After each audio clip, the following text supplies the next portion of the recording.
The problems began here. First Prince of the Kingdom, Renato di Rubini, annulled his engagement to our heroine, Maria Anovazzi, effective immediately in front of everyone.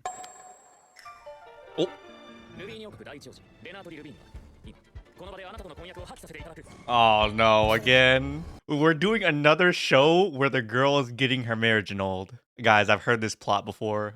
We have to turn back to a bright sunny day in the kingdom of Rubini's royal capital, a day where the carriage from House Anovazzi arrived. Maria was excited to see her dear friend, Ida Amethyst, daughter of Duke Amethyst, close enough to refer to Maria as Mimi. It had been 2 years since Maria had last seen them, so she had to make an ecstatic welcome, especially since the Duke had agreed to become her guardian. Her attendant had told her to mind her manners though, and so she fixed her composure to curtsy gracefully. The Duke chuckled, telling her he didn't mind. Her easygoing personality helped his daughter many times in the past. He hoped she'd keep Ida company again. That being said, his daughter was no longer a Duke's daughter now that they no longer lived in Maria's kingdom of Muro. Ida was about to join the royal family by wedding the prince as well. Mimi got fired up, promising to do whatever she could to protect her. Sitting down for tea, Mimi casually brought up how Ida was going to marry the prince of this country. She had so many questions for her, like how they decided to get together. She knew House Amethyst and Anovazzi were just distant relatives,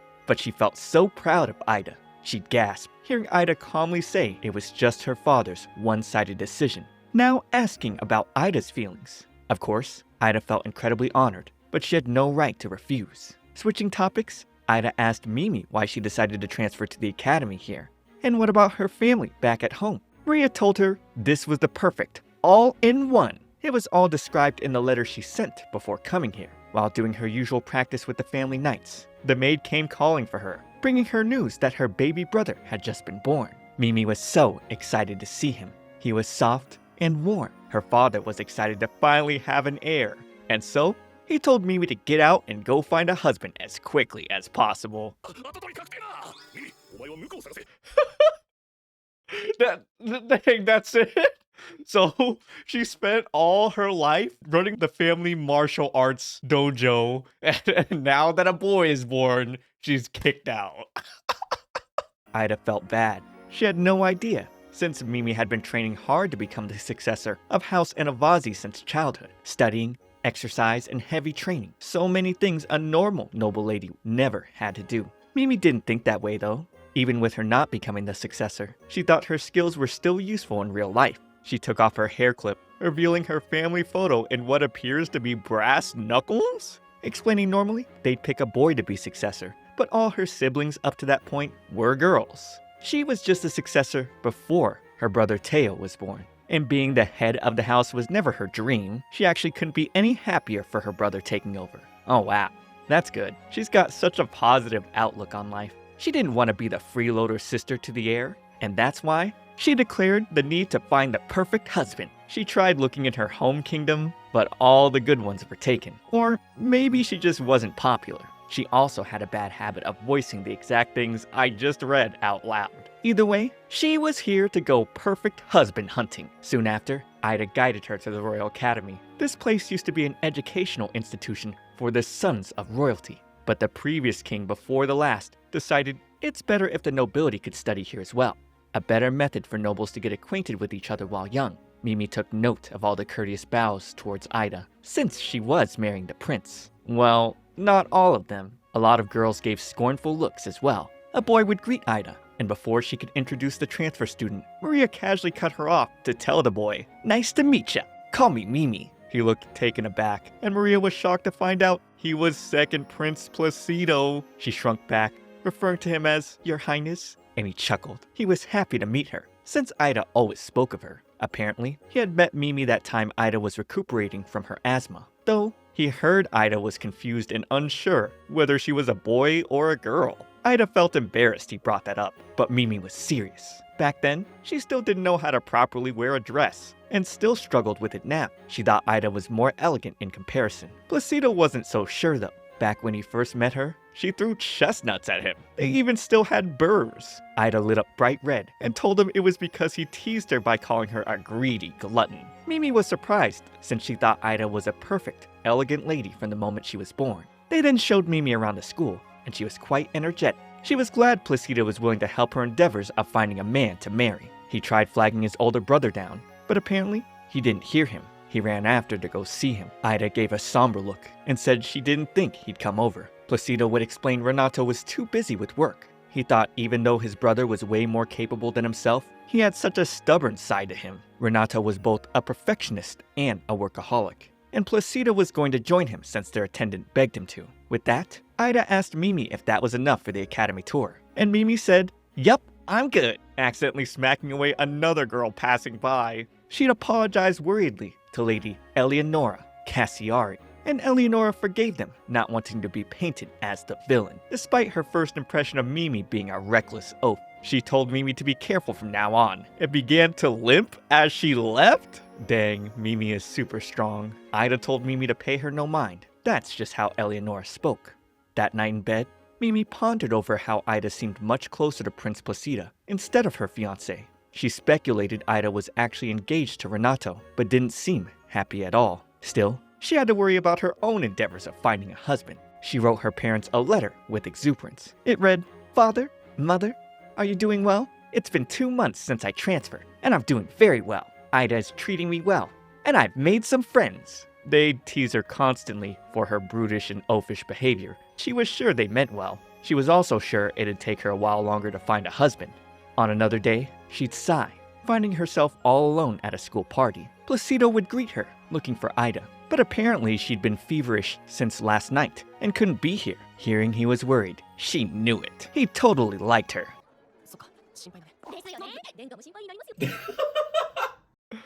Ooh, I knew it. Spicy love affairs when it comes to the princes of the kingdom. Ooh. He'd soon ask Mimi for a dance, and she flusteredly refused, not being used to dancing. He told her not to worry though, because having fun was what was most important. So she agreed. The two danced, and she was caught off guard by his charm. Soon, she'd catch on and dance with much gusto. She was starving after that workout and had to munch. He thought Ida was fortunate to have a best friend like her, and brought up the reason Ida first went to stay at Mimi's place back then was due to stress from the noble's education she was having. He thought she was experiencing it all again. Mimi never knew that. She thought Ida was always very dependable and ladylike. She promised again to do what she could to protect her. He muttered that if the two of them were to debut at the graduation party, Ida might feel better. Maria would learn from Ida that students 1 year above them would be graduating soon. Everyone would have their eyes on Prince Renato. Mimi would tell Ida about all the fun she had at today's party, especially since she got to eat a lot of meat. She wanted to ask about Ida's feelings towards Prince Placido, but feigned against it. Instead, she turned the conversation to the upcoming graduation party and finding herself a marriage partner. Mimi would later write her parents again, this time explaining she'd be getting lady training from Ida. She was waiting for Prince Placido to introduce her to someone. Ida came in and helped Mimi get ready. She thought Mimi's hair was quite sparkly, just like the wheat harvest in the autumn. Mimi likewise complimented Ida's blonde hair, smooth and glossy, but struggled with tactful words, calling it a beautiful golden gold. Ida said once they were back, she'd definitely have to teach Mimi more refined language. On the carriage ride there, Mimi asked why Ida didn't ride with her fiancé, and Ida explained he was very busy. Mimi thought if she was Ida, she'd force herself to meet him no matter what. Ida's chuckle would be cut short by an abrupt carriage stop. The two peered outside to see Lady Eleonora's family carriage blocking in front of theirs. They'd check on her, but she told them to leave her alone. She had no intention of relying on Ida for help. Ida understood and decided that she and Mimi would go on ahead. Mimi was worried about Eleonora though. They'd arrive at the graduation party, and it was quite an event to behold. All the important people were here. The girls would scream at the arrival of the two princes of Rubini and rush over to see them. They gushed over their handsomeness, absolutely adoring Renato's aloof attitude, as well as the wrinkles in his brows. They thought Placido was adorable as well. Eleonora would follow behind them, and Mimi asked why Renato was being escorted by someone who wasn't his fiancée. All the girls came swarming, asking Ida the same question. Seeing Eleonora clinging to him again, they thought this was a slight towards her. Mimi cut into the crowd, telling Ida she was thirsty, so they should head outside and get a drink. She couldn't believe those girls would ask such inconsiderate things, but Ida understood everyone wanted to know Prince Renato, and as a consequence, want to know about her as well. Ida accepted that it was tiring, wondering if their worry was genuine or not. But Mimi assured her she only said how she genuinely felt, so there was no need to worry about her. The two girls giggled, the mood much better. Mimi got up, seeing Renato escorting Eleonora. Others mentioned how since Eleonora's carriage broke down, His Highness let her ride with him. Mimi wondered what was going on. The prince suddenly looked back, and their eyes met. He began his approach, and since she saw him, he told her that made things easier. He grabbed Mimi's hand, mistaking her for Ida, and declaring an end to their betrothal. Dude, he spent so little time with his fiancée. He doesn't even know what Ida looks like. Placido asked his brother the meaning of this, and Renato told Placido he was being tricked. Ida was jealous of his relationship with Eleonora, and harassed and stalked her behind their backs. Eleonora nervously tried pointing out that wasn't Ida, but he continued his rant, saying he could not allow aside those who would use their influence to hurt others. Apparently, his attendant investigated the matter and had all the evidence. Renato demanded Ida's suspension from the academy and for her to apologize to Eleonora here and now. The people around spoke in hushed whispers about all the drama. Mimi wondered what she was supposed to do here. She looked back, seeing Ida was sad, and remembered all she said about protecting her, the dear friendship they've had since childhood. She grabbed Renato's wrist, telling him he had it all wrong. She whipped her hand back, revealing she was Maria Anovazzi, and his fiancé was right behind her. And what he needed to do right now was get himself a pair of glasses. He couldn't believe this. Everyone shook their heads in agreement. Duke Amethyst fell over from the shocking turn of events of you not liking the video or subscribing to the channel. Oh, you have? Smoochies. Here on my Shoujo Weekly, my storytelling is like a gentle kiss. And you wouldn't want to miss all the amazing stories I'm covering in the shoujo genre. I even have a whole playlist with hour-long plus content when you finish this one. So come on, hit that subscribe and I'll be your guy. Mimi was pissed about the awful party. Renato's attendant, Raimondo, apologized on his behalf. They sent Duke Amethyst home along with the royal physician. Placido also felt really bad. The two turned towards Renato to chew him out, and Renato apologized with a sweating meekness.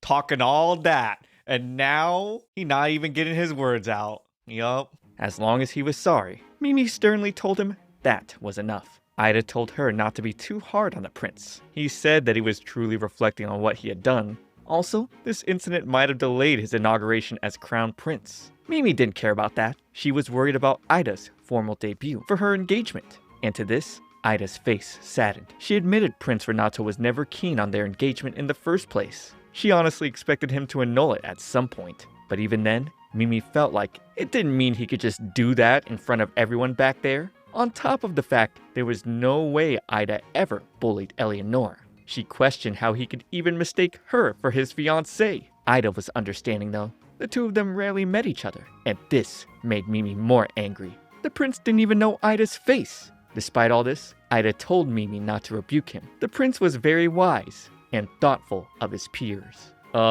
He hasn't done anything to indicate that so far. Ida was more worried about Mimi. She gathered a lot of attention back there. Hopefully, it didn't affect her prospects in looking for a husband. Well, Ida obviously doesn't know Renato was the male lead yet. Mimi was startled. She forgot she was so unpopular, she had to transfer abroad to look for a spouse.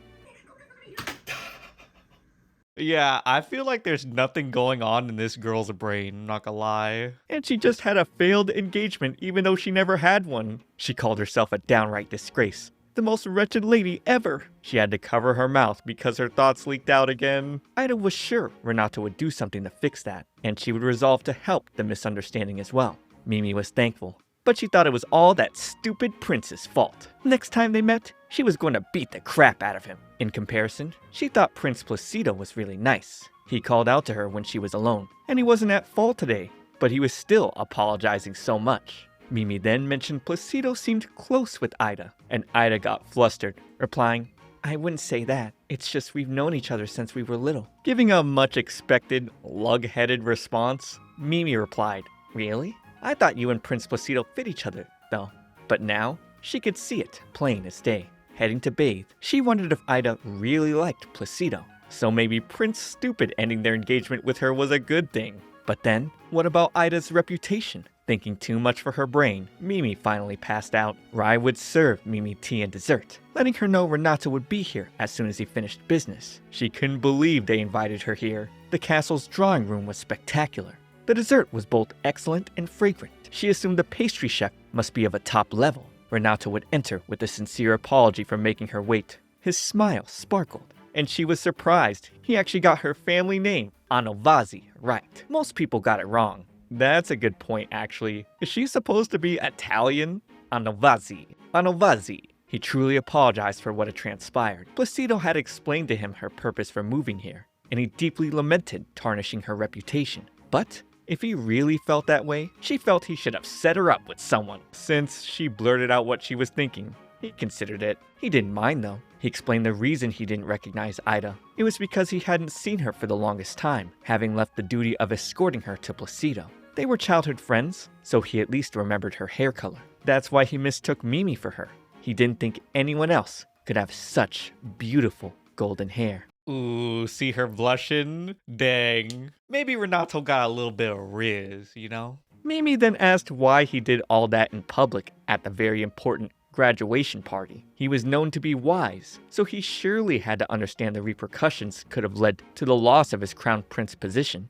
And to this, he admitted that he thought if he were disinherited, then all his problems would be solved. She wasn't expecting that, and now she needed the tea in full. With him sullen, she suddenly leaned on him and smugly told him to just whisper the details in her ear. She promised not to tell anyone. It made him chuckle, and he'd whisper to her that truthfully, Placido liked Ida. The tea was too spicy for her. Now the two of them could mutually love each other. She wondered if she should tell Renato about that. No, wait! That was Ida's secret. But we'd soon find out our brain-empty heroine said her thoughts out loud in front of him. He just told her to keep it a secret. He thought it was easy to figure out Placido's feelings. He'd always been thinking about Ida since they were little. However, Ida's father wanted her to marry the crown prince, so losing his position, Placido could become heir, and everything would be solved. But he made one crucial mistake at that moment, and even dragged Mimi into this mess. Remembering Renato wanted to make things up to her, she suggested he bring her some food.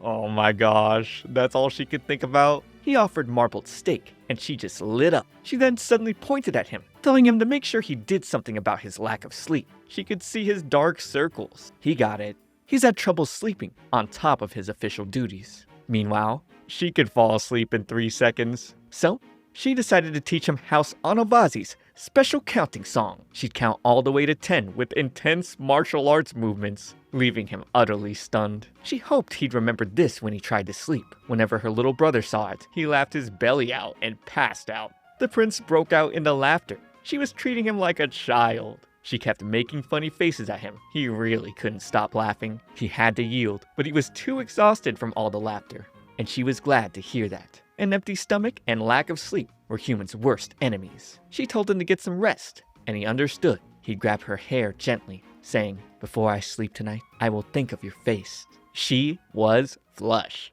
Heading back, Mimi had a much better impression of Renato, but she had no idea the villainess was watching her carriage pass by. Eleonora thought she was a thieving cat. Mimi's mouth watered over the delicious steak Renato had served at the restaurant. He was glad she enjoyed the taste. He would have been distraught if she didn't. She wondered if he was okay to treat her like this. She was fine splitting the bill. However, he told her this was a treat for how she helped him. Every time he remembered her counting song, his heart was filled with warmth. He hadn't slept this well in years. This made her gulp. After their pleasant meal, he had to depart on urgent business. He couldn't see her off, but he prepared a carriage for her. It was a little bit different from the carriage she came in. They had no idea. The sticker would peel off the carriage, revealing the true seal. Mimi would eventually peer outside the window, having no idea where she was heading. The kidnappers would present her to Eleonora, who cockily called her witless for not even realizing she was being kidnapped, even calling her Maria Antavazzi. Mimi would retort back that Prince Renato actually got her name right. She knew exactly how to get under Eleonora's skin. Eleonora was pissed because she almost managed to seduce Prince Renato, but all they talked about was her dad, who he met, where he went, etc. That's when the prince found out about her dad's bribery and caught him. Mimi got it now. Renato knew about that all along, and that's why he allowed Eleonora to tag along with him. It was clear to Mimi just how crafty Renato was. She could see he really cared for this country. Mimi told Eleonora for her sake, she should mend her ways and live an honest life. And to this, Eleonora threatened Mimi, telling her to write a letter. Mimi didn't get it at first, asking if she was to write a letter as a thank you for the steak. But no, Eleonora was going to ransom Mimi for her father's life. She was taking Mimi hostage before fleeing the country. Renato freaked out, having heard from Ida that Mimi hadn't returned. The reason he had to leave was because Eleonora's father was about to start his testimony. He felt guilty for leaving her alone, but now he was going to act and figure things out. Back at the hideout, Mimi easily undid her bindings. She tried to escape, but was a little too loud. Meanwhile, Renato and Rai were interrogating a bystander who witnessed the carriage. With the information they gathered, the prince sped on his horse as fast as he could. Eleonora thought they had Mimi, but she'd suddenly instant transmission and run away. She lured them out into an open field and let them attack first so she could whoop them. House Anavazi was renowned for their martial arts. She kicked the assailant's blade away. The reason she, as the youngest of her siblings, was raised as heir was because among her sisters, she was the strongest. Knocking out the final bad guy with an uppercut, she wasn't expecting to see the prince appear. She got so embarrassed and pretended like she was so scared, trying her best to act feminine and meek. But he was really impressed by her skills. She was shocked to learn he'd been watching for the moment she ran away. And now, her life as a noble lady was over. Eleonora and her goons were arrested, and thus, an end to this event. Mimi questioned why she was sitting on Renato's lap on the way back. Instead of answering that, he just said he was sure the authorities would investigate Eleonora as well. She was apparently involved in the bribery too. He'd suddenly pull her into his shoulder, whispering, "It must have been terrifying for you. Poor thing." She began to tear up because no one ever said that to her before. She put herself back together quickly to thank him, then asked him to let go. He responded, no. And somehow, she couldn't break free. He wanted to call her Mimi now too, and reminded her that he slept well when he thought of her, and he really meant that. His duty as crown prince, the country's politics and economy. It's been so long since he could forget them and feel at peace. It was like all the fog in his head had been lifted. She thought he was talking like he had a revelation from God, and he thought perhaps this was indeed God's guidance. And now, he asked her to marry him? What? The maids thought Mimi looked particularly charming today, dressed like a young lady in every way. Enough to surely receive praise from the king and queen. Mimi was nervous. She began panicking. Following the kidnapping incident, Baron Cassiari and Eleonora were arrested for bribery and kidnapping. After that, the inauguration ceremony was held. Renato was officially titled Crown Prince, and Mimi became more nervous than ever around him. She panicked, learning she was going to meet his parents with a thick pamphlet discussing the date and time. Renato really decided everything already. Today was also the day they'd be setting the date for their engagement ceremony. Mimi wondered what Renato's family was like, hoping they were just as friendly as Prince Placido. She started pacing so fastly out of frantic thoughts, her maids couldn't keep up. She's insanely fast, all worried over the need for her to be ladylike and to not do anything weird. She'd reassure herself, saying she practiced a lot with Ida, but now found herself completely lost and without her maids. The maids apologized to Renato for losing her. He understood. It wasn't their fault. He commanded his men to search the area for her thoroughly. They'd eventually find her sitting on the ground. Renato asked if something was wrong, and she bashfully pulled a puppy from under her dress. It was lost in the bushes, apparently. It turned out to be the queen's mother's puppy, Macaron. She'd been searching for him desperately and was thankful Mimi found him. Mimi felt bad she made everyone wait, even ruining her clothes. And the king broke out in uncontrolled laughter. He thought she was so interesting. Placido soon followed suit, even though it was rude. Renato would look at her face, pluck the leaf off her head, and say, "That's my Mimi," with much affection. The two laughed with joy. The king had never seen Renato look like this. He'd bring attention to his wife over this, but her face was stern. She turned coldly with ambivalence and walked away. But in any case, Mimi was officially selected as crown princess that day. Later, Mimi would hum and skip without a single thought in her head. She wanted to do her crown princess training properly to become the perfect lady. Rai thought she was ridiculous. Ida would politely tell her not to skip in the hallways. People have been clinging to the walls to just not bump into her. The both of them had to do their best in princess training. Mimi would listen, but felt concerned since Ida was the crown princess before, and her being the new one might damage her reputation. However, Ida said it was no concern, and in fact, seemed a lot happier these days. Mimi then let Ida know she wanted to postpone training until after the next break. She was going back home, excited to see her little brother and the rest of her family. She then remembered she was supposed to meet Prince Renato at the palace today, and hurried off, saying she'd be back home before dinner. Ida and Renato would spot Mimi outside, coming across Rosalia Pinotti, a girl who once aimed for Renato as well. This girl had harassed Ida many times before. This was your typical stuck-up girl going, my, Lady Maria, good day to you. Mimi returned the greeting, and Rosa hit her with, I was wondering why I smelt bumpkin stench coming this way. Her cronies gassed her up, saying, ew. Mimi reeked of the unpleasant smell of pasture, and hoped Renato wouldn't get fed up with her bumpkin stench. This is cause they've never played a farming sim. They're completely missing out on romancing and raising farm animals. Mimi sprinted towards Rosa, telling her that her perfume smelled amazing. Apparently, House Pinotti's specialty was perfume. They also did rub on scented essential oils as well.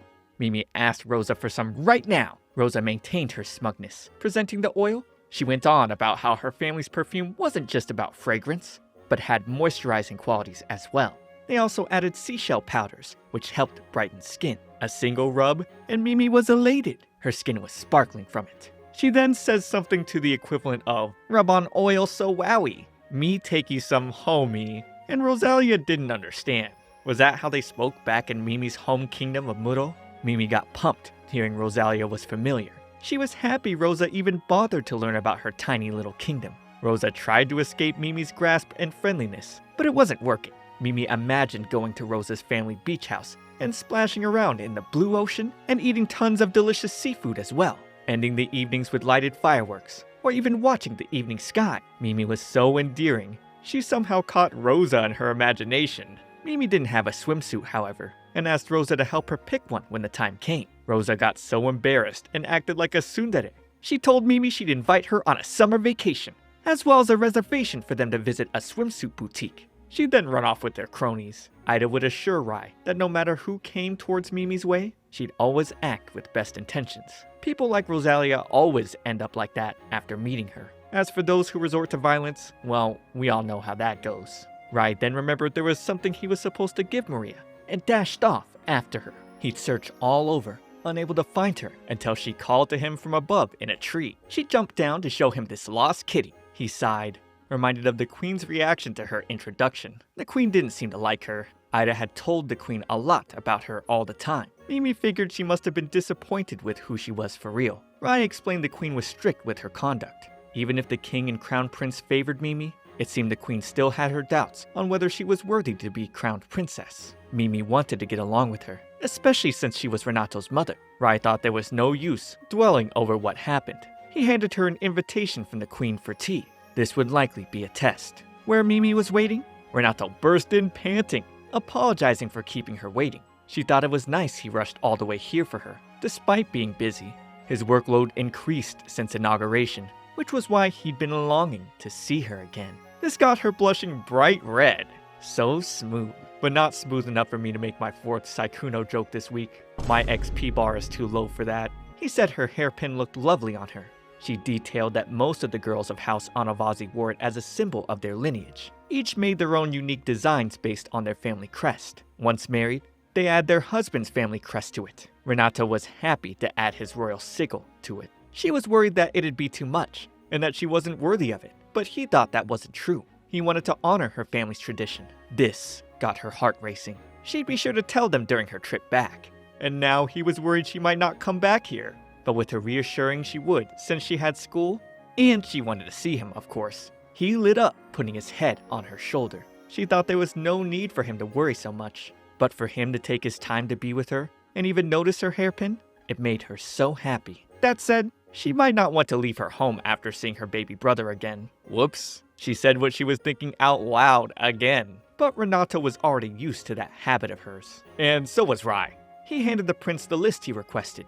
It was a list of gifts to present to House Anavazi. He hoped they'd like it. Mimi responded they'd gladly accept anything, as long as it wasn't the flu. The prince hated the idea of being apart from her for so long. The trip alone to Muro took 6 days. He pulled her onto his lap, telling Mimi she could stay there as long as she liked when he went with her next time. Mimi got embarrassed with Raimondo watching. but she couldn't escape Renato's grasp for some reason. His slow movements actually made it hard for her to escape. She eventually gave up. Renato smooched her hair. His doting was too overwhelming for her. Rai would then tell Renato Maria had to meet the queen for tea soon and to let her go. He didn't want to though. It was his mother's fault for scheduling tea during his time with Mimi. Mimi felt she didn't have much of a choice though, since Her Majesty wasn't very fond of her. Although, Renato didn't think that was true. He assigned knights to escort her there, not to protect her, but to make sure she didn't get lost. Mimi suddenly sensed someone was watching her. She was amazed looking at the garden. The queen arrived, and Mimi stood to greet her. The atmosphere was strict and stern. The queen sighed, and Mimi panicked. Was the queen sick of her only after 5 seconds? The queen then picked a plate full of sweets, passing it to Mimi, telling her they were delicious and to feel free to eat first. Mimi remained calm, acting her best to maintain the image of a proper lady, through small bites, drinking tea without making a sound, and smiling constantly, until she accidentally slammed the table and said out loud her thoughts of, "How's that?" The queen looked furious, asking if that was directed towards her. Mimi grew frantic and apologized for speaking her thoughts out loud again. Even so, the queen remarked her etiquette to be satisfactory. Mimi then sensed it again. She grabbed the queen to get down, using the table to shield them from the fire of arrows. They came from the palace windows. Mimi wondered who would attack them. Mimi was so concerned, she offered to take the queen back to her room. But the queen couldn't take it anymore. She shoved Mimi off, but not for the reason she expected. The queen thought Mimi was so dashing, she couldn't get enough of her. Mimi was just as strong as Ida said. She wished she could have seen Mimi fight the assassins hired by the Cassiaris. Mimi asked that she please stop slapping the ground. She was going to get her hands dirty, but the queen didn't care anymore. Mimi would have the knights take her away, having no idea a man was watching from afar, as he uttered, "You're more interesting than I thought, Mimi." Soon after, the knights were in a hurry to secure the premises. Mimi was glad everything was alright, but moped over the fallen macarons the queen had recommended. She wanted to beat up the culprit for wasting all this good food. The maids came over, offering to handle the cleanup. They wanted her to head back to the palace because Renato would surely be worried. Mimi glanced around at the knights still investigating and ran off, telling her maids not to worry. She could go on her own. Raimondo rushed over, and they could only apologize because Mimi was just too fast for them. He'd rushed to find her next, worried because she just got attacked. She'd be humming off, empty-headed like usual, until she realized she got lost again. All the while, this mystery man was stalking her. He jumped, shouting, "Mimi, good day to you," as he stretched out his arms to grab her, but she avoided with ease. With an annoyed look, she greeted Lord Ireneo Marche back, and just as quickly told him goodbye. She really didn't want to deal with him. She learned from Ida he was the son of a marquess and Renato's cousin, noting him not as an enemy of the prince, but instead the enemy of all women. At a glance, he looked pretty young, but was actually unk status in his early 30s. Mimi assumed Ida was calling him a playboy or seducer. She had to be careful. Ireneo saw her feet earlier. He was so fascinated by her. He told her he fell for her all over again. She turned away, replying he said that all the time, and if he kept doing that, he'd get in trouble with Renato again. He thought Renato was so narrow-minded. It wasn't like he was trying to steal her. He'd suddenly grab her hair and say, "If only I'd met you before him, Mimi. You love me, don't you?" She stepped away while laughing. "Of course not." He was persistent that she did, however, as she dodged all his attempts to touch her. He wondered if she could teleport or something. Rai finally arrived, telling Ireneo if he went any further, he'd have to report this to Renato.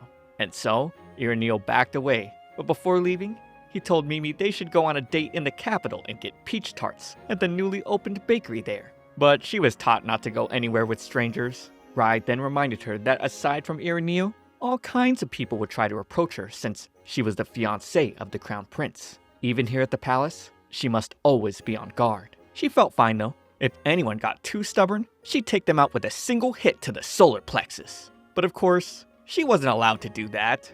Rai thought she was such a handful. She later dramatically detailed to her fiancé and the knight captain that the moment she sensed a presence, she flipped the table with a kick and 2 arrows landed on it. The queen's slender shoulders were trembling in fear. Then she looked for the assassin, but nobody was there.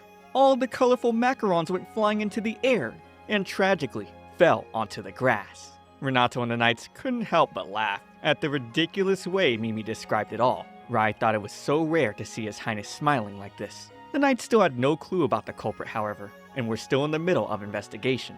They looked for people who might be after the queen, but there weren't any leads. That aside, the knight captain wanted Mimi to join the knights because of her reflexes and athleticism. They swore they'd never give up, even though Renato was literally shoving them out the door. He then kneeled towards Mimi, telling her he was truly glad she was alright, and thanked her for keeping his mother safe. She blushed, replying she didn't do much, but it was all thanks to how sturdy the palace tables were. He suddenly pulled his face close, going for a kiss. Just kidding. He squeezed her cheeks, trying to make sure she wasn't hurt anywhere. He was just worried that she didn't notice she was hurt, and she playfully thought he worried a bit too much. With the potential danger, he told her to stay at the palace tonight, even though she didn't want to impose. Rai would then report the queen hadn't stopped gushing over Mimi. She kept clamoring over the angle Mimi lifted her legs, saying it was perfect, how dashing she was. Also, Ireneo was staying at the palace tonight as well. Rai thought Maria would be safer at home.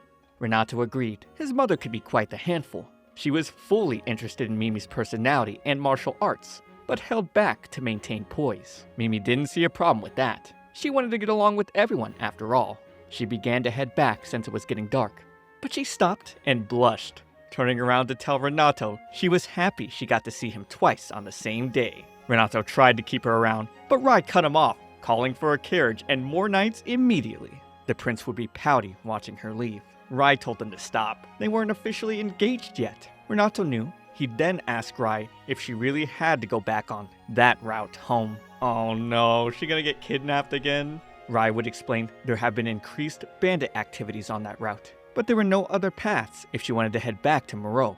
Renato was irritated. She was just attacked today, but that was the risk of becoming crown princess. If he hadn't proposed, he wondered if Mimi wouldn't have gone through this kind of danger. He was worried. Rai in response ordered increased security at House Amethyst and the Academy, and would also ask Lady Maria not to poke her nose into any danger. As a way to hopefully make her fiancé worry less, Mimi would continue her days keeping her martial arts skills sharp. She checked the desk during class, assessing it wouldn't be strong enough to use as a shield. Unfortunately, she'd interrupt class from her thinking out loud again. During art class, she found it hard to sketch, knowing the knights were keeping tabs on her all the time. Hearing footsteps from behind her, she could easily tell one of them was Rosalia. Rosa said, "Oh my, why are you sitting in such a place? I see village-raised people like you would sit anywhere." Mimi happily asked if she had finished her sketch yet. Rosa and her entourage drew the beautiful flowers at the botanical garden. The green-haired crone showed her sketch. It was excellent. She was a member of the art club and even won competitions. But Rosa would jolt, with Mimi asking to see hers. Hiding it behind her back, it looked elementary, but still cute in my opinion. She then grabbed Mimi's sketchbook and was shocked, calling it avant-garde. Just looking at it gave Rosa an indescribable sense of anxiety. She'd tell her girls they were leaving, and she wouldn't forget this. Mimi giggled hearing Rosalia got her full name right. She suddenly sensed something and saw Ireneo poking out of a bush. He claimed he was here to visit the school he graduated from, but she bet he was just here to look at girls. However, he told her not to worry because right now, she was the only one his eyes. This gave her the ick.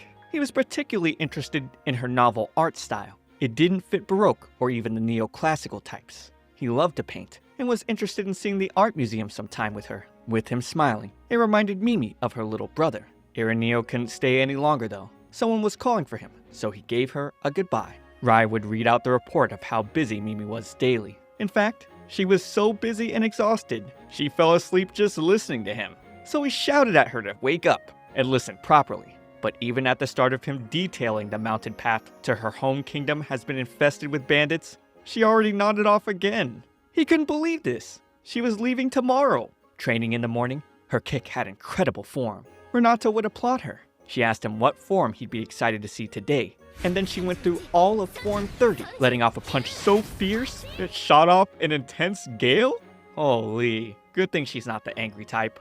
Renato was impressed, and she began to clamor about the technique as well as every subtle nuance. He had to calm her down, but she was just so happy he was interested in her family's martial arts.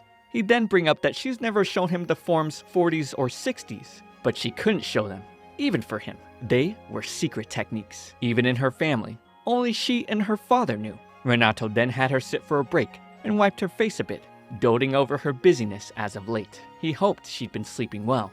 It wasn't because of Rai's report, but more so, he's witnessed how busy she's been from a glance, on top of never missing morning training. She told him there was no need to worry though. House Anavazi worked as the royal guards of Muro for generations. She's received the same training as the men since she was born to be heir at that time. Renato thought she must have been cute and lively as a child, despite her denying it. She replied she was so energetic that many people mistook her for a boy. Back then, moving around was so fun. She ended up so absorbed in training. But one day, she picked up an injured rabbit and a tree nearly fell on her. Her father saved him by punching it away. It was then he taught her House Anavazi's martial arts existed to protect those dear to them. For that sake, she worked as hard as she could. Even no longer the heir, she still felt the same way. That's why all the work she put in never bothered her. However, after Teo was born, she felt like her father was avoiding her.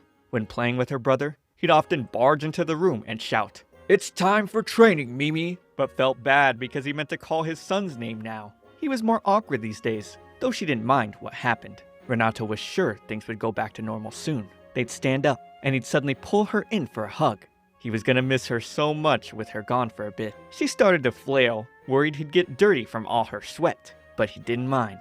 She also told him she was worried he'd get attacked while she was gone, but he wondered if it wasn't supposed to be the other way around. She thanked him for worrying about her and promised she wouldn't do anything dangerous. She'd be fine. She always figured it out. Hearing that made him feel she actually would. Taking her leave, she'd see Ida and the Duke off. The plan was to meet her family's carriage at a nearby village in 2 days for pickup. Thus, she began her trip back to her home country. A one-way trip from Muro to Rubini takes 3 days. First, Mimi would ride the Amethyst family's carriage to a town near the border, and then switch to an Anovazi carriage there. Arriving at the first town, Mimi was eager to play around, despite her carriage driver warning her not to go too far. She gushed over the freshly picked market fruit. She wished she could share it with Prince Renato as well. She fantasized the classic, say ah moment, but quickly tried to shake it off. She thought those kind of things could wait until after marriage. Another man would offer her grapes, and she lost it. These were the perfect balance of sweet and sour. The rich aftertaste really did something for her taste buds. She was pumped to buy the whole thing, until her family's carriage started storming furiously her way. Dang, so all her house servants and horses are crazy too? Just look at the enraged horses. Makio and Gofredo would happily greet her and toss her up in the air immediately, celebrating as they called her Miss Crown Princess. They made an abrupt stop and asked how this even happened. Ever since they received a letter from Rubini, the whole house became a complete mess. She was worried her dad was angry, but they were unsure. They'd never seen him make the face he had on these days. Even her sisters who moved out came back waiting to see her again. The idea was so overwhelming, Mimi kinda didn't want to return home. The servants told her they had to tell everyone the story in person.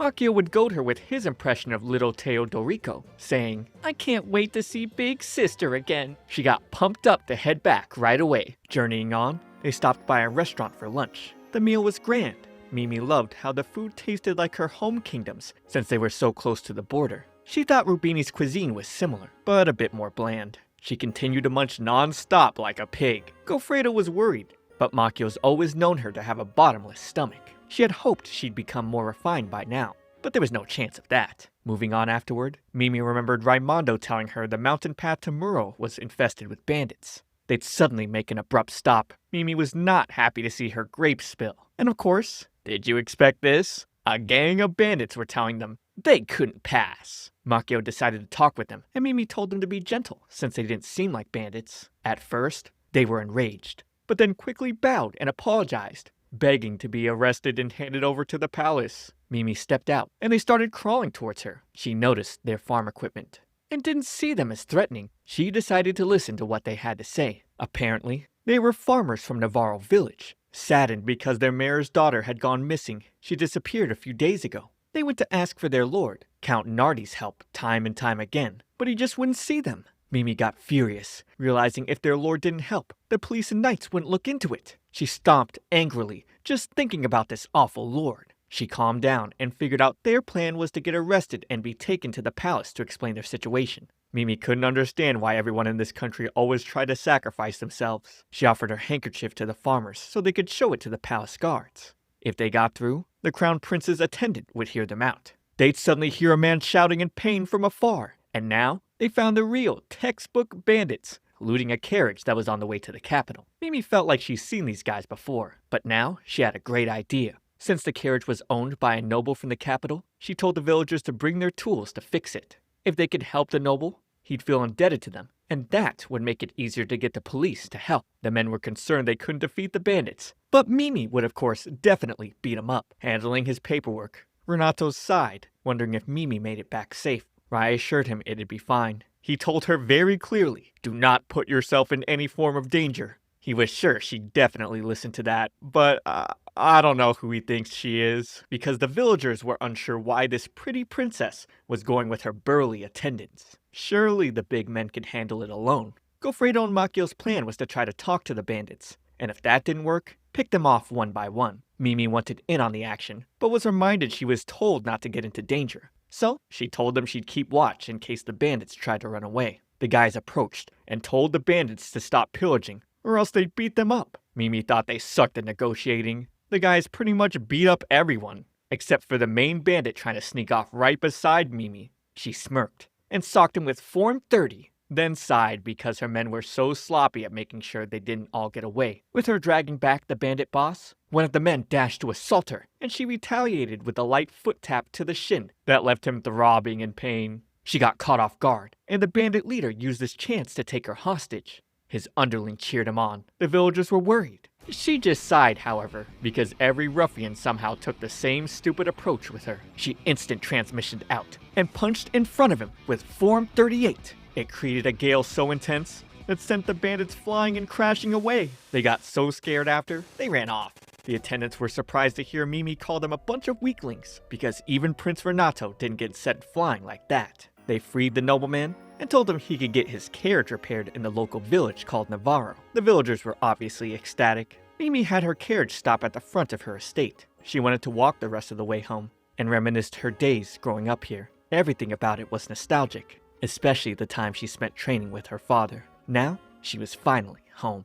Teo called out her name and jumped into her arms. She held him up, loving to see just how big he's gotten. Back in her earliest memories, Mimi knew she was raised differently from her sisters. Mastering Form 25 at the age of 3, the other members of the dojo revered her as a genius. They goaded her father into declaring her as the heir of House Anovazi, since he had no sons. After that, her 4 sisters not declared as heirs underwent their education as ladies and got engaged in no time. As for Mimi, she was mostly surrounded by grown-ups. She spent most of her early years studying martial arts and only entered a noble school at around middle school age. On her very first day, she noticed all the other girls were different, only discussing things like grace and makeup. She was shocked, realizing just how crude her upbringing was. She thought Ida was the only person who said, "Good day to you." With Mimi excelling in athletics, the boys treated her like one of them, and the girls fawned over her constantly. That being said, she was still the heiress to a duke, so she still got some proposals, although none of them seemed eager,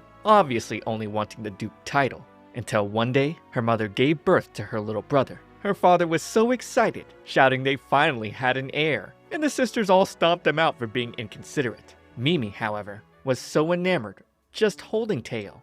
When he started to cry, she'd sway him into calming down. The thought of her father telling her their martial arts existed to protect those dear to them came to mind, and she snuggled her head close to Teo. She promised to always keep him safe. Her father would immediately bow before her, apologizing because she could no longer be heiress. Mimi was in all honesty glad. She wanted to be treated like a real lady, just like the other girls. With the proper training, she wanted to find her own Prince Charming. Teo would snap her out of her daze to tell her everyone was waiting. She felt a bit off, a bit nervous to see her family. She wondered if her father and sister actually felt happy with her engagement to Prince Renato. Opening the door, her mother and sisters welcomed her home with open arms. There was Idia, Nina, Sandra, and Gianna. However, her father stood with a menacing aura. He asked why she didn't come back to the house right away. He was expecting her and accidentally grabbed Makio, who came in first instead.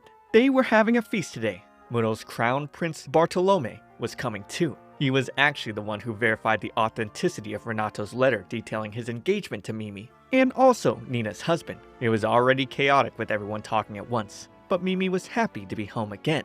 Moving to dinner, Mimi mentioned having bought souvenirs for everyone, and Idia was so shocked to see her sit with her legs closed. The sisters were surprised she bagged the crown prince. Her mother was excited to meet him, but Sandra was scared. Their family would look like bumpkins to a royal family from a large country. Sandra reminded them they were being rude. Their own crown prince Bart was here. He thought since Renato chose Mimi, he probably wasn't as uptight as everyone thought he'd be. This made Mimi feel a bit insecure. As future queen, she never thought she'd be able to fill Ida's shoes. She tried asking Nina about procedures in marrying a crown prince, but Nina thought Mimi was marrying into a much bigger league. Their father seemed irritated. He didn't think Mimi would choose a man weaker than her, but she was stern, telling him that wasn't true. No matter how hard she tried, she could never dodge Renato. There were times he snuck up behind her without noticing as well. Everyone at the table was in disbelief. Mimi started to gush at the thought of Renato's smiling, strong persistence. She's never met anyone like him. Her father could see. He's heard stories about a legendary group of assassins who had no weaknesses and could take lives in an instant. He wondered if Renato descended from them and declared they gathered the martial artists first thing in the morning to strike. Bart would calm him down though. He couldn't just attack royalty whenever he wanted. Teo scarfed down his food and vegetable drink clean and quickly. That way, he could play with Mimi right away. She was so proud of him. Their father told her he wasn't done with her yet though, but she dipped out with Teo, leaving him grunting. Outside, she tossed Teo up into the air over and over. He'd flip onto the ground and show off Form 13 with no issue. They played all evening until he'd rest on her lap. He wanted to sleep next to her tonight and see the weird lullaby face she usually made. Teo got a bit glum, letting her know he was stuck on Form 18. He felt inadequate, having heard she already mastered Form 25 at his age. She told him it was alright though. He was going to get much bigger once he was grown up. He was excited to get as big as their father. Mimi remembered just how cute their dad looked at 3 years old. She hoped Teo would get at least long legs like Prince Renato. The two would talk cheerily about how Renato was the strongest man in the Rubini kingdom, while Duke Anovasi continued to seethe from afar. Mimi had Teo go home on his own. That way, she could confront her father alone. He was surprised she noticed him. She asked if he wanted to play as well. He nervously responded that wasn't the case. He just wanted to see if they were training or not. He looked away, asking if she was really going to marry the crown prince. She answered yes with confidence, and her father crushed the pillar with his hand, telling her he didn't think someone who lacked manners like her would make a good crown princess. He had her assume fighting stance, and she deflected his fist immediately. The two would spar, while he reminded her she'd be all alone in a foreign land, living a life she wasn't used to. He wouldn't be able to help her if something happened. She'd retaliate with a serious punch, telling him she wasn't alone, and kicking him off, she added she had Renato, Ida, and the kind people there. Everyone there was protecting her as well. Her father questioned how they could protect her when she was stronger than them. She answered to make sure they could protect her, she'd protect them too. The one who taught her to be strong like this was her father. He finally remembered the words he told her back then and chuckled, then suddenly picked her up and acknowledged that's exactly what it meant to be an Anovasi. Ever since Teo was born, her father always acted like he had guilt towards her. When her entire life before, he was always loud, had attitude, and laughed with his mouth wide open as if he could gobble her up. He told her to go protect them as much as she wanted, and she embraced him, answering she would. She told him Prince Renato wanted to design another hair clip for her based on the royal crest, but she'd make sure the 4 rings stayed. Mimi and her father talked over and over before deciding on the design. While it would change one day, she'd treasure it for the rest of her life. Back in Rubini, Rai reported the farmers from Navarro village coming to see him earlier. They presented a letter of introduction from Count Falzone, and also Maria's handkerchief with the dark red stain. Renato began to panic until he learned it was just grape juice. Renato would also learn of the village chief's daughter missing, along with their lord refusing to help. He told Rai to get the carriage ready. He was going to take care of that and go see Mimi sooner than expected. The Anovasi's traditional hairpin contains a certain secret. When equipped on one's fist, it will increase their striking power, becoming the knuckle duster.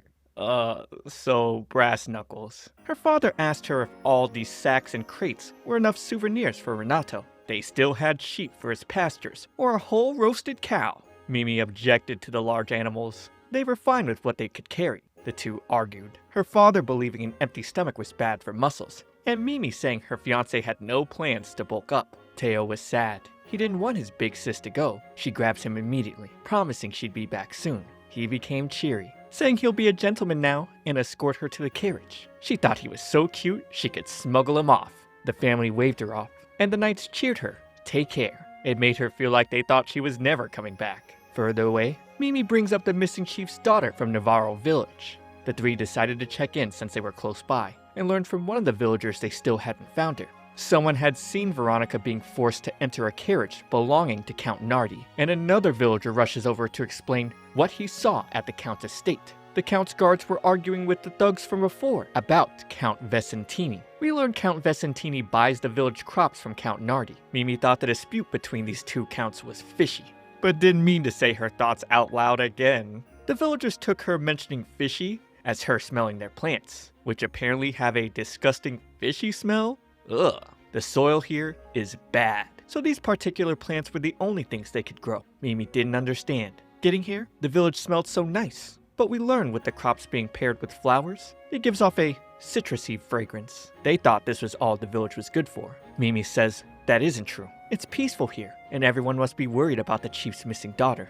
There's no mistaking that Count Nardi knows something. The two village men agree it's a kidnapping, and were planning to march towards their lord's estate. And so, Mimi agreed to come with them. Nobles made a huge difference in matters like this. At the gate, she told the guards that as a member of House Anovasi, she wanted an audience with the Count. But they'd never heard of House Anaerobics. The Count was not receiving guests. Mimi became depressed. Her noble family was from a tiny kingdom, so of course no one would know them. She cheered up quickly and decided to go with a different plan. Locking up a pretty lady usually involved putting them in an inner room on the highest floor. She found it, then commanded Goffredo and the villagers to distract the guards. They tried to object at first, but she couldn't sneak around with big lunks like them around. She could hide herself more easily. Machio was to help her climb in, and she was prepared to use her knuckle duster hairpin. Supposedly, it's for self-defense, so she didn't want to use it if she didn't have to.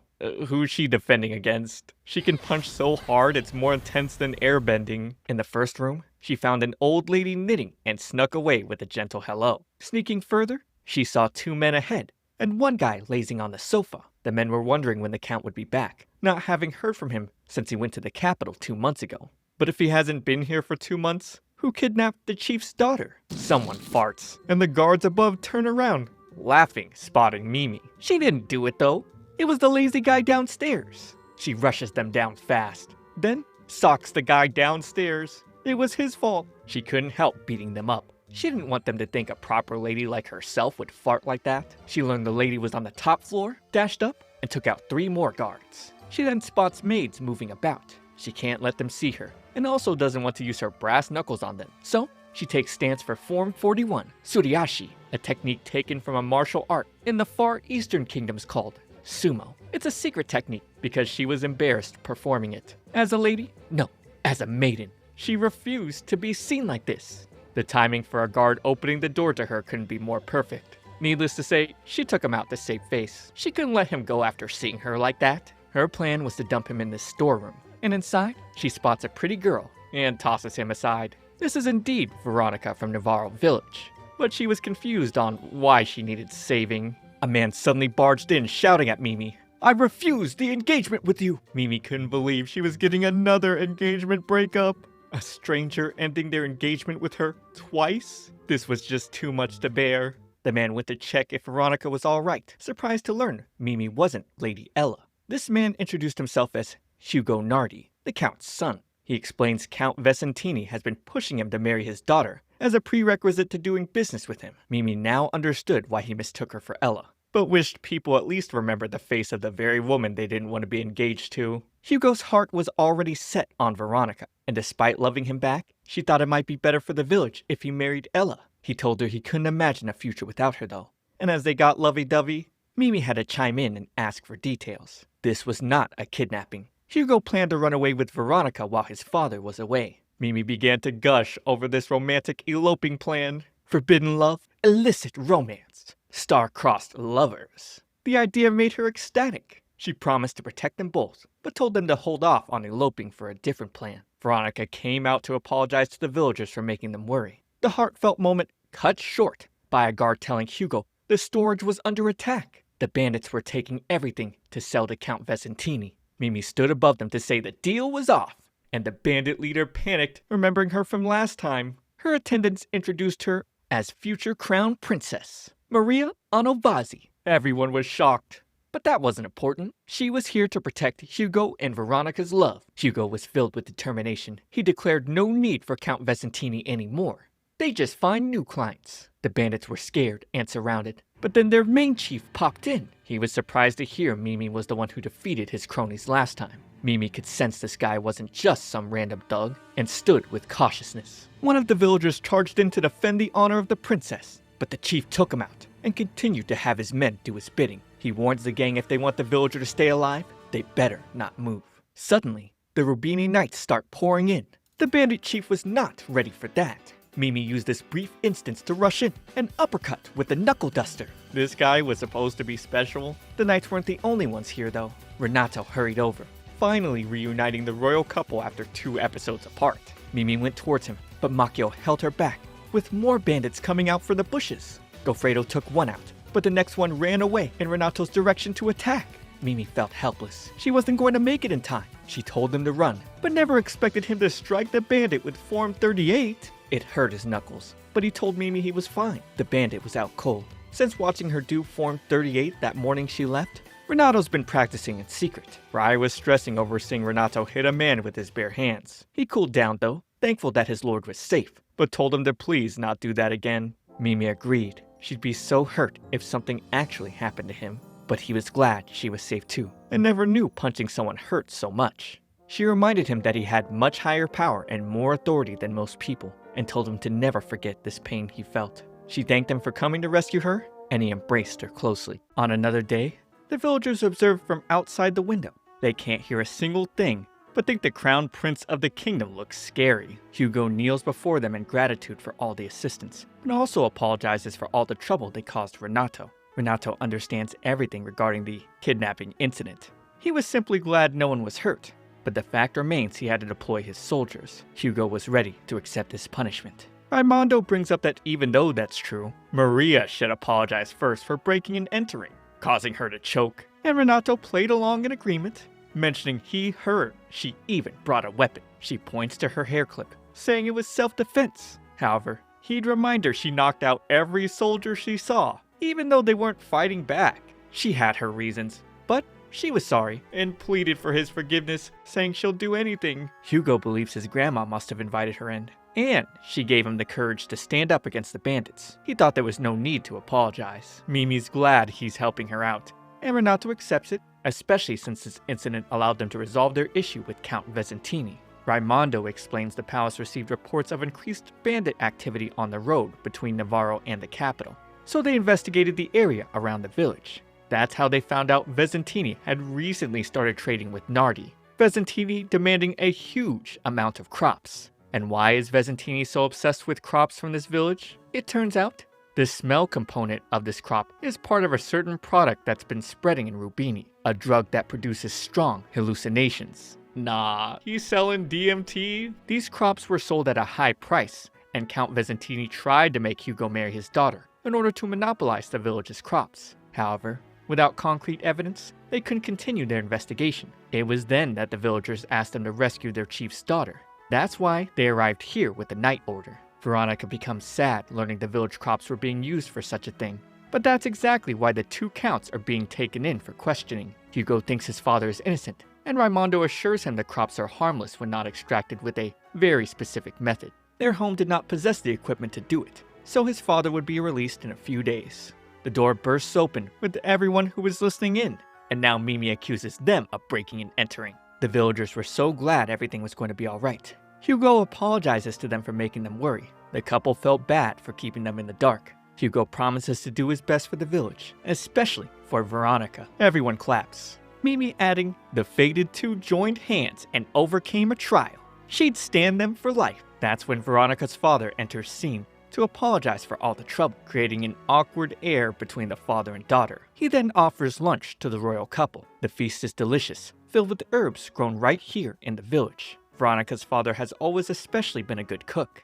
Mimi brings up if the crops could make such delicious food, the village should have been more famous and flourished because of it. The chief suddenly apologized for objecting to his daughter's marriage with Hugo, even though he knew she liked him. He thought it would have been best for Hugo to marry Vesentini's daughter, but this forsaked her happiness. She, in turn, apologized for not discussing this with him. Mimi interjects, telling Veronica it's best she tells him everything. If this won't solve it, talk it out. That's House Anavazi's family rules. Veronica told her father she loves the village. She loves how the people here live a warm life, helping each other, even eloping with Hugo. They plan on returning one day. They're leaving the village to see the outside world and find new ideas. Look for ways to process this village's crop into something new, and find other crops they can grow in the village's soil. She pleaded with her father to allow her to marry Hugo. With her about to leave, he finally realized her happiness has always been his greatest wish. He told Hugo to take good care of his daughter. Everything worked out, and our heroes said their goodbyes, Mimi a bit too ecstatically, as you'd expect, before beginning the journey back to Rubini Palace. Mimi thinks the approaching town is lovely. This town isn't very big, but it's still a famous tourist spot. Renato gently lifts her chin to stare eye to eye, telling her they should take a quick look around town. Mimi realized they were sneaking off for a date. By late evening, they dressed down for their date. But it's no good. Renato's handsomeness stood out way too much. There are guards keeping watch, but he assures her, in disguise, no one would ever guess he's the crown prince. Mimi thinks there's no way, but Rai sneaks around the corner holding a sign that reads, "His Highness believes his disguise is flawless. Please humor him." She thought he was asking for too much. A man suddenly offers Renato a wish-granting lamp for sale, and Mimi rushes to his side, saying, "Your favorite spot is over there, right?" shoving him away. Renato later offers to buy her jewelry they see while window shopping, but she gets hit by the $1 million price tag and tells him she might break them when she does her usual training. She next points him to what she thinks is a bear, but Renato assures her it's just a big man who sells handicrafts. She continues to shove him away because there seems to be some men tailing them from behind. They move on to a fun little ongoing festival. Renato wins a shooting contest, even though he's never practiced shooting before. The two enjoy a lot of various fun activities together. Eventually, Mimi fixates on some grilled squid. She'd never had it before since Muro wasn't connected to the ocean. She gushes over the delicious sweet and savory sauce on top of the chewy texture and feeds Renato a bite. He tells her this is the first time he's ever walked in town like this. Because of his status, it's hard for him to wander around freely, but he had so much fun being with her. Mimi blushes, and now the two sit quietly to the sound of the water splashing near them. Sauce spills on Mimi's hand, and Renato gets up to get a handkerchief to clean her off. Mimi gushed to herself. She never imagined there would be a day when someone would escort her like this. Suddenly, an annoying-sounding guy comes over asking her to have fun with him. Mimi can't believe someone's actually hitting on her. He tells her about a nearby chill spot, but isn't expecting Renato to come up behind him, asking what he needs from his companion. The man gets scared off and runs. As lively as the town is, Renato thinks the alleys are getting rather unsafe and considers asking the local lord to take action. But no matter what, they're still the people of his country. Mimi agreed. One day, she'd also bear the same responsibility. Renato's surprised to hear her say that. He gets up and asks to walk and talk for a bit.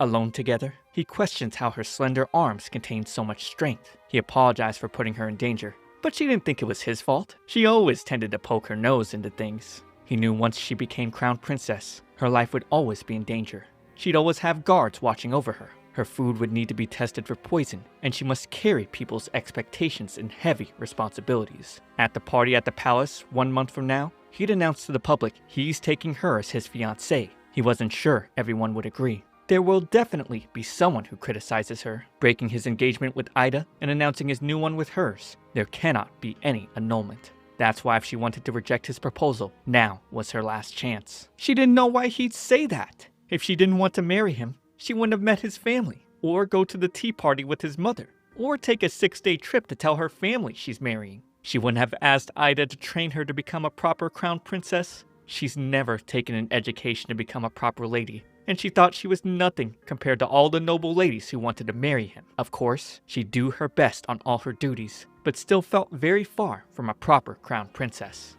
But ever since arriving in this kingdom, she's experienced so many emotions and developed feelings for Renato. She wished to marry him more than anything. Seeing that now, he tells her he's the happiest man in the world, and the two go in for a kiss, which gets ruined by Raimondo telling them anything beyond this is strictly post-marriage.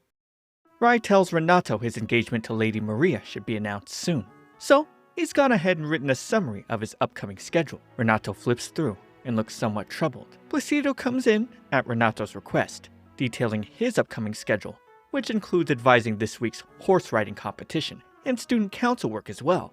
But that's not what Renato wanted to hear. He's asking when Placido will propose to Lady Ida. The other two guys weren't ready for that. Mimi's skipping as per usual, with not a single thought in her mind. Thinking about everything that's transpired into finding her wonderful husband-to-be, she shouts to the world that this is the peak happy hour of her life. Ida warns her to watch her step. Mimi almost crushed some flowers. This wasn't the time to be completely giddy. Ida still hasn't been proposed to yet. We turn back to Renato asking how his brother plans to proceed with this, but Placido didn't want to talk about it. Renato points out he knows Placido loves Ida, and he's sure Duke Amethyst would be more than happy to have the second prince as his son-in-law. Placido knew she was perfect, but still felt troubled. Likewise, Ida saw him as an honest and wonderful person. She loved him so much, and talking about him made her flustered, but also, she didn't want to become a burden to him.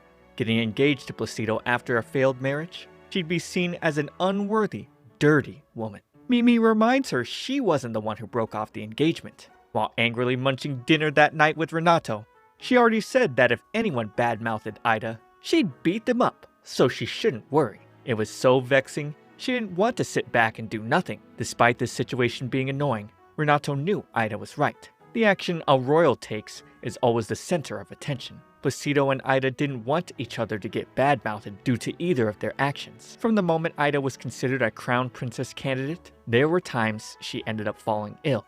Mimi remembered things like this happening before. When she was 12, her father told her that a distant relative from Rubini was coming to rest at their place. We flash back to young Ida, unable to eat, but Mimi rushed over excited to meet her cousin for the first time. Mimi thought she was so pretty, like a princess from a picture book. The older sisters tried to calm Mimi down. It was clear Ida was somewhat flabbergasted, but Mimi just says what's going on her mind, asking directly if she was sick. Ida told her she had trouble getting some sleep, and Mimi responded with sympathy, but despite also being a girl, she herself would immediately sleep like a log after training. Ida was surprised to learn Mimi was a girl. Renato chuckled over the story. Mimi thought it made sense Ida mistook her for a boy then, considering she kept her hair short. But they got along well immediately. They took long rides together, cooked together, studied together, told stories together all night long, got scolded together. She was really sad when Ida finally had to go home. To her, Ida has been a dearest friend, a patron who helps her while abroad here, and a teacher who taught her how to behave as a lady. She wanted Ida to be happy. Renato felt the same. But how to achieve that? He invited them to today's dinner party, but neither of them showed up. It's like they were avoiding each other. Mimi later rushed with Ida to the library, using the excuse she needed her help with a school assignment. She shoved Ida forward and told her she was going to go grab her pen and notebook, then zoomed off. Ida overheard footsteps and spotted Placido. Apparently, Raimondo asked him to help organize the library, but said he had urgent business to attend to. They got baited. Mimi was outside listening, but she could barely hear anything, except the two discussing organizing the books. And then, she was shocked hearing Ida say, "Mimi, you're there, aren't you?" Ida asked for her help, and so she came in. During dinner, she told Renato and Rai she was so sure Ida wouldn't find out. Mimi didn't have any more ideas. Roundabout ways probably wouldn't work. She thought maybe they should ask for someone's help, and suggested the queen just order them to be together. Renato told her she must not do that, because that meant forcing them. The words of a queen carry a lot of weight. The two would probably follow the order, but would forcing them to be together actually lead to their happiness? Mimi became sad, reflecting on the error of her thought process. She realized she's only been thinking about getting them together, without paying attention to how they felt. She acknowledges it's important for them to decide for themselves, and gets frustrated over her stupid thinking so bad, she wants to hit herself with Form 38. Renato grabs her, suggesting she try to talk to Ida again. If she's wavering, then a simple push might be what she needs. Mimi said she'd try. Rai then presented Mimi a special cake baked by this restaurant's chef. She could use this as a present for Ida. Mimi and Ida share the chestnut cake together in the evening. Ida puts her fork down with a somber look on her face. It reminded her of a story from long ago. She first met Placido when she was 6 years old. She was trying to get some high-up chestnuts down from a tree using a stick, and Placido scolded her, because that tree wasn't hers. She got pouty, asking who he was, and why he would say that. And he was, of course, related to the owner of the tree. But Ida also happened to be related to someone who paid to raise the tree. He called her greedy. She called him a bossy brat. She went towards him, called him annoying, and chased him down while tossing chestnuts at his head. Ida was fond of that memory, although it's a bit different from what Mimi heard originally. Placido had such a surprised look on his face, learning Ida was actually a noble lady. He actively hid behind his butler in front of her, but afterwards, they started opening up and got closer. Watching a performance one time, he brought up how she was chosen as his brother's fiancée and congratulated her. She was so hurt by that then, but thanked him back. After it finished, he apologized for having her bear with him as her escort. Renato was busier than ever. Her world became colorless with him saying they were just friends after the chestnut incident. She began tearing up. Mimi consoled her, saying she knew best about how kind she was. Ida always prioritized others before herself, so maybe she should try prioritizing herself for once. Think about what she herself wanted to do. During breakfast the next day, her father came in with news of several sons wanting to marry her. They were all from good families and didn't mind her failed engagement with Renato. Ida thanked him for his thoughtfulness and asked for some time to think. School was abuzz with rumor talk. One of the suitors was bragging about how Duke Amethyst would throw in something extra as a dowry for his daughter. They said even though she was rejected goods, marrying her came with many benefits. A hand grabbed the suitor's shoulder, and a dueling glove was thrown. When Ida arrived, she heard the students talking about a duel. Placido drew his blade, wagering his honor and life for this bout. Ida learned why he was doing this and rushed over. Rai reported the urgent news to Renato and Mimi. The suitor tried to calm Placido down under the pouring rain, with the excuse it's not like he insulted Placido personally. But buddy, this is so personal. No one's ever seen Placido this angry. Ida ran in between to stop him, and despite knowing what's transpired, she said she'd protect her dignity herself. She told the suitor she was planning to refuse his proposal. He couldn't believe this. Her rejection would bring shame to her family's honor. But she didn't think so. The boys left in cold rejection, and everyone headed back to class. Alone, she asked Placido to put his sword away. She could see his hand was shaking. Tearing up, he called himself pathetic. All he wanted to do was protect her, and yet he always lacked the power to do so. She took his sword, telling him she always found comfort and encouragement from his kindness, and that she'd protect him. Renato, Mimi, and Rai arrived onto the scene, witnessing Ida saying she understood her wish was to support and protect Placido. She presented his sword to him and said, "Please, take me as your wife." As long as he didn't mind having her. He got on one knee and hereby pledged his undying love to her. He wanted her as his wife. The sun shone with the parting clouds. Mimi was surprised Ida said she wanted to protect Placido, but Renato wasn't. He thought Ida and Mimi were alike in that sense. Later, the king would acknowledge the two's engagement. He was so anxious, he even thought about issuing a royal decree to put the two of them together. The two parents laughed it off. Outside the hall, Ida rushed to embrace Mimi, thankful for teaching her how important bravery was. Just like the first time she encouraged her to try horseback riding. Aww. So that is settled. Now are we back on the main track to the main couple? We only got 3 more episodes left. Subscribe for next week's part, but for now, watch this next video. It's me, ComfyTea. I'll see you all in the next one.